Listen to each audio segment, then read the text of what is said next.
Em nome do Pai, do Filho e do Espírito Santo. Amém. Palavra da salvação. Querido irmão, querida irmã, precisamos todos os dias acolher a Palavra de Deus como luz que ilumina a nossa vida. Afinal de contas, o próprio salmista canta: a Tua Palavra, Senhor, é luz para o meu caminho. Por isso, deixemos que a Palavra de Deus nos ilumine. Permitamos que os nossos passos sejam guiados e direcionados pela Palavra de Deus. Muitas vezes, meu irmão e minha irmã, por não dar a devida atenção à Palavra de Deus, caminhamos nas trevas. Mas mais uma vez o Senhor nos interpela a permitir que esta Palavra alcance o nosso ser. Por isso vamos com bastante atenção permitir que a mensagem do Evangelho dirigida a cada um de nós alcance o mais íntimo do nosso coração.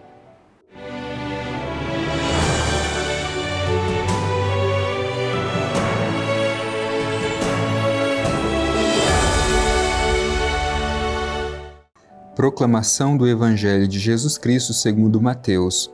Glória a vós, Senhor. E dirigindo-se para a sua pátria, pôs-se a ensinar as pessoas que estavam na sinagoga, de tal sorte que elas se maravilhavam e diziam: de onde lhe vem essa sabedoria e esses milagres? Não é ele o filho do carpinteiro? Não se chama a mãe dele Maria, e os seus irmãos Tiago, José, Simão e Judas? E as suas irmãs não vivem todas entre nós? Donde então lhe vêm todas essas coisas? E se escandalizavam dele. Mas Jesus lhes disse: não há profeta sem honra, exceto em sua pátria e em sua casa. E não fez ali muitos milagres, por causa da incredulidade deles. Palavra da salvação. Glória a vós, Senhor. Meu irmão e minha irmã, antes de tudo, precisamos contextualizar este trecho do Evangelho que terminamos de escutar. Liturgicamente, este Evangelho se contextualiza na festa de São José Operário, que hoje celebramos a sua festa, que mostra justamente a referência que se faz a São José.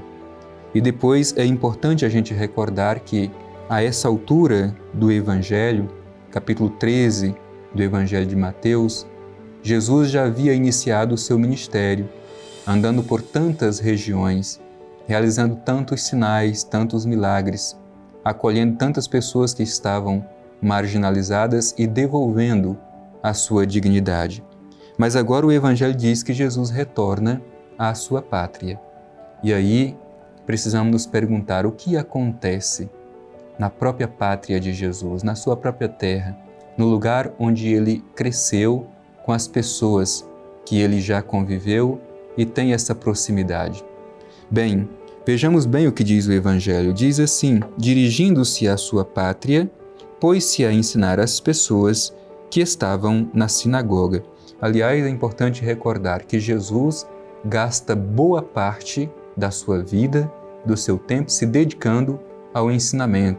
Na verdade, ele é o grande mestre de Israel.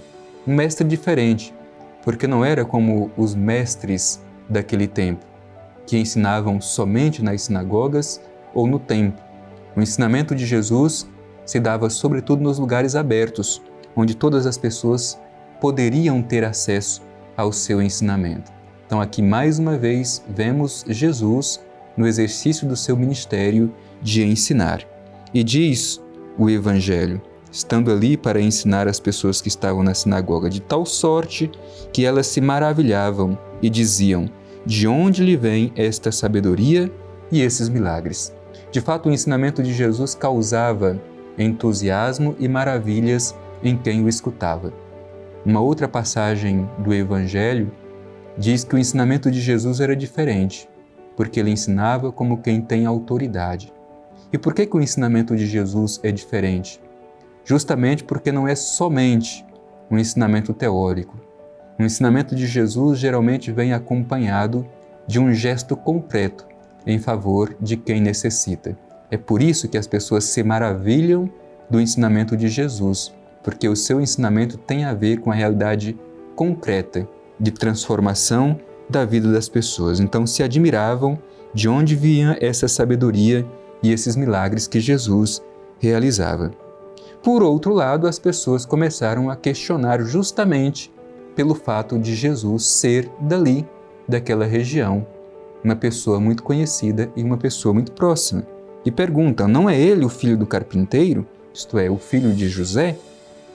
Não se chama a sua mãe Maria e seus irmãos Tiago, José, Simão e Judas? E as suas irmãs não vivem todas entre nós? De onde então lhe vêm todas essas coisas? Meu irmão e minha irmã, às vezes a proximidade das pessoas causa justamente esse descrédito, assim como aconteceu com Jesus. As pessoas começaram a duvidar de Jesus pelo fato dele ser daquela região, de ser próximo, pelo fato deles conhecerem os pais de Jesus, seus familiares. Por isso duvidavam, questionando de onde vinha toda essa força do seu ensinamento. E aí o Evangelho continua mostrando justamente a identidade de Jesus diante do escândalo daqueles que admiravam porque Jesus realizava essas coisas. Jesus lhes disse, não há profeta sem honra, exceto em sua pátria e em sua casa. Jesus está ensinando que um profeta não é honrado na sua própria terra. Mas Jesus não desiste. Mesmo diante desse descrédito das pessoas mais próximas dele por conhecerem os seus familiares, ele não desiste da sua missão.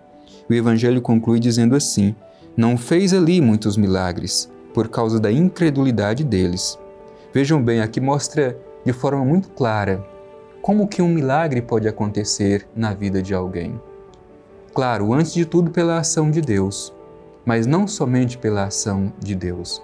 É preciso também ter a abertura do ser humano para acolher este sinal maravilhoso de Deus. Por isso o Evangelho diz que ali Jesus não pôde realizar muitos milagres por causa da incredulidade ou da dureza de coração daqueles que ali estavam. A pergunta para cada um de nós, meu irmão e minha irmã, diante deste Evangelho, é justamente nessa direção. Será que nós também, muitas vezes, não permitimos que a incredulidade encontre espaço no nosso coração? E será que justamente por causa desta nossa incredulidade, muitas vezes, Deus não pôde realizar em nós o seu projeto de amor? Que este Evangelho nos provoque a ter sensibilidade para aprendermos a crer melhor. Sobretudo hoje, quando celebramos a festa de São José Operário, que aprendamos a criar intimidade com o Senhor e que esta intimidade com Jesus seja justamente para fortalecer a nossa fé em Jesus e não o contrário, como aconteceu com aqueles ali da sinagoga de Nazaré. E pelo fato de serem muito próximos de Jesus e dos seus familiares, não abriram o coração para que ele pudesse realizar os sinais maravilhosos que realizava noutros lugares. Peçamos a graça de, à luz deste Evangelho, ter a sensibilidade para crer melhor, acolher o Senhor em nossa vida e permitir que Ele nos transfigure. Ainda hoje, o Senhor continua o seu ministério de nos ensinar. E Ele nos ensina através da Escritura. Quando ouvimos a Escritura, ouvimos o próprio Senhor. A nossa relação não é simplesmente com um livro, a nossa relação é com um ser, o ser de Jesus que vem ao nosso encontro e deseja transformar a nossa vida. Porém, essa transformação necessita da nossa resposta de fé. Conforme escutamos no Evangelho, a incredulidade pode impedir que Jesus realize milagres na nossa vida. Portanto, que tenhamos o coração aberto e sensível para permitir que a palavra e o ensinamento de Jesus transforme a nossa vida.